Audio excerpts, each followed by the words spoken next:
High potential zone किस तरह से निकाले जाते हैं और उसके ऊपर किस तरह से ट्रेड होती है, यहाँ पर मैं आपके साथ जो है वो उसके एनालिसिस शेयर करता हूँ गोल्ड के, और ये वाले जोन में निकालता हूँ। और ग्रुप के अंदर जो मैं सिग्नल शेयर कर रहा होता हूँ वो भी इसी के अंदर से ही सिग्नल निकाल के आपके साथ शेयर कर रहा होता हूँ। एक चीज याद रखें कि हाई पोटेंशियल जोन निकालने के लिए आपको किसी भी किस्म के इंडिकेटर की जरूरत नहीं है, ना चार्ट पैटर्न की जरूरत है। आपको सिंपल कैंडल के ऊपर काम करना है, यानी कि इंगल्फिंग कैंडल। उसको हम यहाँ पर देखते हैं। सबसे पहले मेरे पास यहाँ पर वीकली टाइम फ्रेम के अंदर जो है वो चार्ट है, क्योंकि हम जब भी एनालिसिस करते हैं तो वीकली टाइम फ्रेम से ही हम स्मॉल टाइम फ्रेम के अंदर आते हैं। तो यहाँ पर वीकली टाइम फ्रेम के अंदर ये इंगल्फिंग बाय पड़ी हुई है, ठीक है। हम गोल्ड के अंदर जो दोनों तरफ के एनालिसिस करेंगे, यानी कि बाय के लिए भी करेंगे और सेल के लिए भी एनालिसिस करेंगे। बाय के लिए जब हम एनालिसिस करेंगे तो हम वीकली से वीकली इंगल्फिंग बाय देखेंगे, और इसी तरह सेल के अंदर करेंगे तो वहां पर वीकली इंगल्फिंग सेल, वीकली के बाद जो है वो फिर डेली के ऊपर इस तरह से जो है वो हम आएंगे। तो यहां पर आप देखेंगे सबसे पहले हमारे पास जो इंगल्फिंग बाय पड़ी हुई है वीकली टाइम फ्रेम के अंदर, ये बिल्कुल फ्रेश पड़ी हुई है।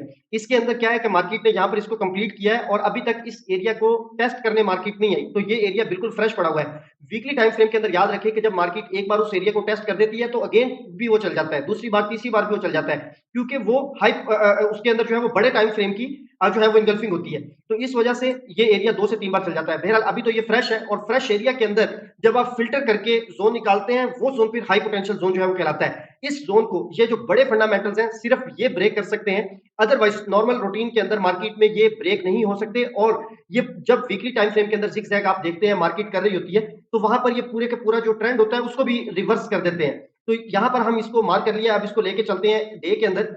डे के अंदर जब हम इसको लेके जाएंगे तो यहां पर इसी सेम जोन के अंदर हम देखेंगे कि हमारे पास डेली इंगल्फिंग जो है वो बाय हमें चाहिए, ठीक है। तो अगर हमारे पास डेली इंगल्फिंग बाय पड़ी हुई है तो वेरी वेल। अगर इसके साथ साथ इंगल्फिंग सेल ब्रेक के अंदर इंगल्फिंग बाय पड़ी हुई है तो ये जो है वो मजीद एक तरह से कंफर्मेशन हो जाती है, यानी कि ये जोन जो होता है वो मजीद स्ट्रॉन्ग हो जाता है। तो यहाँ पर सबसे पहले हम देखेंगे डेली के अंदर इंगल्फिंग सेल जो है वो मार्केट ने बनाई है यहाँ पर, ठीक है। यहाँ पे आप देख सकते हैं ये इंगल्फिंग सेल बनाई है, और उसको फिर यहाँ पे मार्केट ने ब्रेक किया है, ये ऊपर जाके क्लोजिंग दे दी, तो ये वीकली इंगल्फिंग सेल ब्रेक होगी।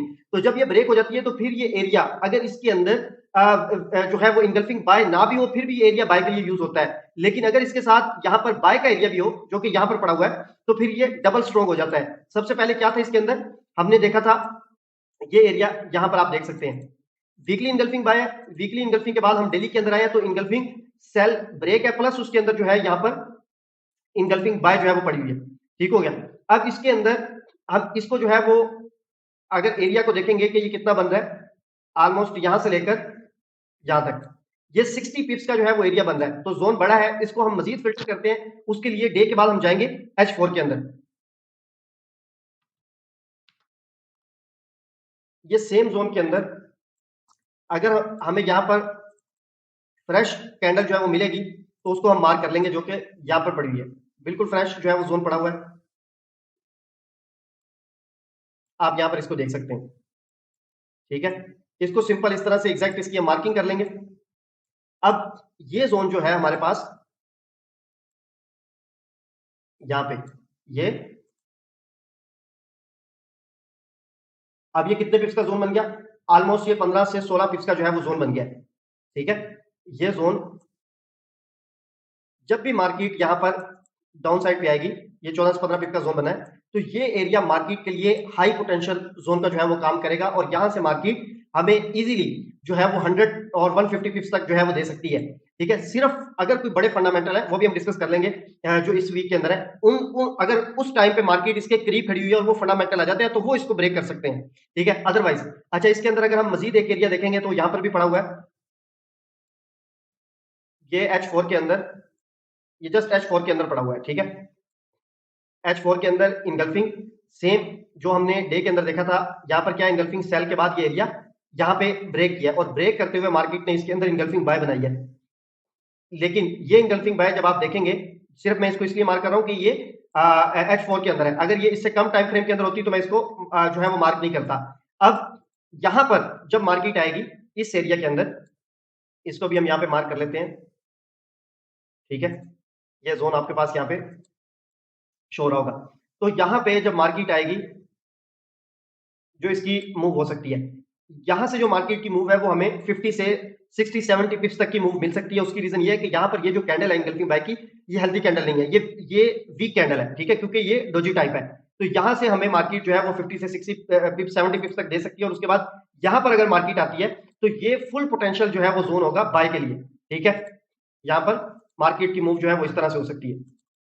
तो ये एरिया जो है वो स्ट्रॉन्ग है, ये आप देख सकते हैं 24 से लेकर 26 तक का एरिया, और फिर जो ऊपर वाला एरिया है वो ऑलमोस्ट 33 से लेकर 36 के दरमियान में जो है वो बन रहा है। ऊपर 30 पिप का एरिया है जो थोड़ा सा वीक है, और नीचे जो एरिया है ये ऑलमोस्ट 15 पिप्स का जो है वो जोन बन रहा है, और ये फुल पोटेंशियल जोन हम इसको कहेंगे, और ये स्ट्रॉन्ग एरिया है। इसी तरह से अब हम इसको जो है वो ले जाते हैं उसके अंदर अगर हम सेल का एरिया जो है वो देखेंगे, उसके लिए हमें अगेन जो है वो इसके अंदर चलते हैं हम वीकली टाइम फ्रेम के अंदर। अगर हम इसके अंदर सेल का एरिया जो है वो देखेंगे, ये तो अभी हमने बाय के लिए जो है वो जोन निकाले हैं। तो यहां पर सबसे पहले हम देखते हैं, इसको थोड़ा सा मैं जूम कर लेता हूं ताकि आपको क्लियर जो है वो समझ लगे। अब यहां पर देखें कि यहां पर जो वीकली टाइम फ्रेम के अंदर ये बड़ी सारी जो है वो इनगल्फिंग पड़ी हुई है, ठीक है। ये वीकली टाइम फ्रेम के अंदर इनगल्फिंग सेल है, बट ये इनगल्फिंग सेल जो है वो टेस्टेड है, यहाँ से वन टाइम टेस्टेड है और यहाँ से सेकंड टाइम टेस्टेड है। लेकिन एक चीज याद रखिए कि मैंने आपको बताया था कि वीकली टाइम फ्रेम के अंदर 2 से 3 बार 4 बार भी वीकली के अंदर अगर इनगल्फिंग है तो वो काम करती है, यानी कि उसको ब्रेक करके मार्केट का इजीली ऊपर चले जाना बगैर किसी बहुत बड़े हैवी फंडामेंटल के वो इतना ज्यादा इजी नहीं होता, और ये बहुत बड़ी जो है वो कैंडल है। तो यहाँ पर क्योंकि ये जोन बहुत बड़ा है, अगर हम देखेंगे ऑलमोस्ट 100 पिप्स का जो है ये जोन है, तो इसको मार्केट इतनी इजीली ब्रेक नहीं कर सकती, तो इस वजह से हम इसको जो है वो मजीद फिल्टर करते हैं। इसको अभी मैं यहां से इसको हम ले जाते हैं सिंपल डे के अंदर। जब हम डे के अंदर लेके जाएंगे तो जो इसके नियरेस्ट में जो एरिया आ रहा है वो ये आ रहा है, ठीक है। ये डेली टाइम फ्रेम के अंदर है, यहां पर डबल इंगल्फिंग सेल का ये एरिया आ रहा है, ठीक है। पहले ये इंगल्फिंग सेल है डे के अंदर, सही है। उसको मार्केट ने जब रिस्पेक्ट दी है तो उसके साथ साथ अगेन इंगल्फिंग सेल यहां पर जो है वो बना दिया, ठीक है, जिसमें ये फ्राइडे को मार्केट ने जस्ट अभी टच किया और उसके बाद क्लोजिंग हो गई है। तो ये इनगल्फिंग का जो है वो एरिया है वो स्ट्रॉन्ग है। अब इसके अंदर से जो एरिया बन रहा है ओवरलैप का, वो ये एरिया बन रहा है, ठीक है, 82 से लेकर यहाँ पर 69। अब ये जाहिर सी बात है कि 130 पिप का ऑलमोस्ट एरिया बन रहा है जो कि बहुत बड़ा है। हम इसको जो है वो मजीद फिल्टर करते हैं इस एरिया को, इसको हम लेके जाते हैं H4 के अंदर यहाँ पे।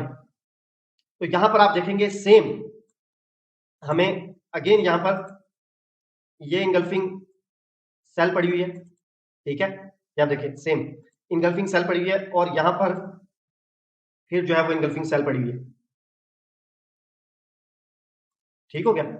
ये इंगल्फिंग सेल है और ये भी इंगल्फिंग सेल है। अब इसका जो ओवरलैप एरिया आ रहा है, ओवरलैप एरिया हम उसको कहते हैं जो दोनों एरियाज जहां पर आपस में मैच हो रहे होते हैं, ठीक हो गया। तो ये अब इसका जो है वो ओवरलैप एरिया आ रहा है, इसको हम यहां से डिलीट कर देते हैं सिंपल। तो ये एरिया जो है वो एक स्ट्रॉन्ग एरिया इसका हो सकता है। अगर हम इसको मजीद भी फिल्टर करेंगे तो यहाँ पर मजीद जो है वो एरिया अच्छा हमें मिल सकता है। इसको हम लेके जाते हैं H1 के अंदर। अच्छा, इस पूरे जोन के अंदर, इस पूरे जोन के अंदर ये एरिया जो है वो स्ट्रॉन्ग एरिया है H4 के अंदर। अब अगर हम H1 के अंदर आते हैं तो यहां पर आप एक चीज देखें, ये इंगल्फिंग बाय बनी है, ठीक है, जिसको हम ये इंगल्फिंग बाय है, और यहां पर भी इंगल्फिंग बाय बनी है। ये दो इंगल्फिंग बाय बनने के बाद यहां पर जो है वो ब्रेक हुई है, ठीक है। ये दोनों, ये भी इंगल्फिंग बाय बनी थी और ये भी इंगल्फिंग बाय बनी थी, फिर ये यहां पर दोनों जो है वो ब्रेक हो गई हैं, और जब ये ब्रेक हुई हैं तो ये यहां पर इसने इंगल्फिंग सेल बनाई है, ठीक है। अब ये इंगल्फिंग सेल बनाई है, तो मार्केट के अंदर ये जो एरिया है इटसेल्फ H1 के अंदर ये एरिया बहुत स्ट्रॉन्ग है। तो हम इसको हम यहां से डिलीट कर देते हैं अभी, ठीक है। जहां से मार्केट पहले रिवर्स हो सकती है ऑलमोस्ट वो ये एरिया, ठीक है। आप इसको यहां पर जो इनका ओवरलैप है वो ये ले सकते हैं, ये एरिया यहां से मार्केट रिवर्स हो सकती है, और जब मार्केट यहां पे आएगी, मार्केट यहां से इस तरह से जो है वो रिवर्स हो सकती है। और ये भी जो है हमने वीकली से डेली, डेली से H4 से हम H1 के अंदर आए, वहां पर ये एरिया पड़ा हुआ है। तो जो ये वाला है, यानी कि यहां पर अगर आप लाइन देखेंगे, ये वाली ऊपर वाली, ठीक हो गया, ये वो जो है वो लाइन है जो H4 के अंदर भी ओवरलैप की बन रही थी, ठीक है। तो यहाँ पे मार्केट इस लाइन को टच करके, यानी कि इस जोन के अंदर भी पोटेंशियल है, अगर मार्केट थोड़ा सा रिवर्स आती है तो यहां से अगेन जो है वो इस तरह से डाउन साइड पे आ सकती है। और इसका ही मैंने जो है वो सिग्नल भी आपके साथ जो ग्रुप के अंदर शेयर किया, और ये इसी तरह से निकाला है। तो इस तरह से हम इजीली सिंपल चार्ट के ऊपर जो है वो हाई पोटेंशियल जोन जो है वो निकाल सकते हैं, जो मार्केट के अंदर जबरदस्त तरीके से मूव करती है मार्केट उन एरिया से, और पूरा का पूरा जो एक ट्रेंड होता है उसको जो है वो चेंज कर देती है। अब इसके अंदर जो इंपॉर्टेंट चीज है वो ये है कि जब हम यहाँ पर जाते हैं इसके अंदर, यहाँ पर ये हमारे पास जो है वो फॉरेक्स फैक्ट्री है, ठीक है। जो इस वीक के अंदर हमारे पास जो ज्यादा इंपॉर्टेंट जो डाटे हैं वो एक यहाँ पे आ रहा है हमारे पास, ठीक है, फर्स्ट डेट को आ रहा है। एक ये इंपॉर्टेंट डाटा है जो आपने ज़हन में रखने हैं। अगर ये डाटा हो और मार्केट उन एरियाज के करीब हो तो देन आपने स्मॉल लॉट साइज से एंटर करना है, और या फिर आपने जो है वो अवॉइड करना है, क्योंकि ये वो डाटा है जो उन पूरे के पूरे एरियाज को जो है वो ब्रेक कर सकते हैं। एडीपी नॉन फॉर्म का आ रहा है, ठीक है, सेकंड डेट को, और उसके बाद फिर इसी तरह से फ्राइडे को नॉन फॉर्म का ये वाला डाटा है। ये 3 फंडामेंटल्स हैं। इसके अलावा नॉर्मल रूटीन पे अगर मार्केट उन एरियाज से आती है तो वो एक अच्छी मूव जो है वो वहां पे मार्केट हमें दे सकती है। तो ये थी जो है वो एनालिसिस की वीडियो। इस तरह की मजीद वीडियोस के लिए आप जो है वो अकाउंट को फॉलो कर सकते हैं, बायो में लिंक है, ग्रुप के अंदर आ सकते हैं, वहां पर मैं सिग्नल शेयर करता रहता हूँ। थैंक यू वेरी मच, बहुत शुक्रिया।